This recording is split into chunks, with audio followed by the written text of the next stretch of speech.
Yes, Mr. Horowitz, what is your involvement with the Deep River Project?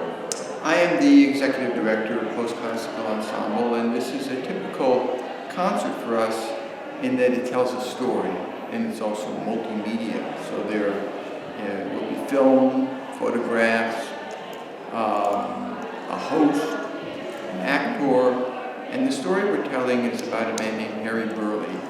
Burleigh is the person mostly responsible for turning spirituals into concert songs. So if you've ever seen Paul Robeson or Marian Anderson sing Swing Low or Deep River, those are arrangements by Harry Burleigh that were made around the time of the First World War. This is not something that has always happened. It's surprisingly recent that spirituals were for the first time sung as songs with piano.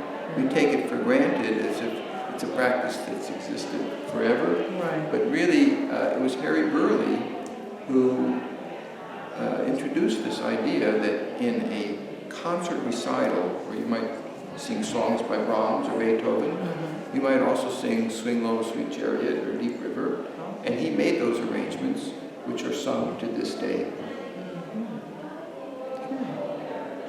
Your 10 books, which one is your favorite? My favorite is a book that has no relationship whatsoever to this concert. It's a history of Wagnerism in America called Wagner Nights in American History. The book that's relevant to this concert is a history of classical music in America. Okay. And you can't talk about classical music in America or any American music without talking about African American culture.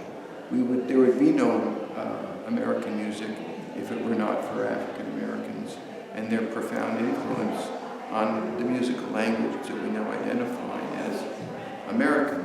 So Burleigh is a big player, even though he is more or less forgotten in the influence of African American music and American music generally. Okay. Thank you. You're very welcome.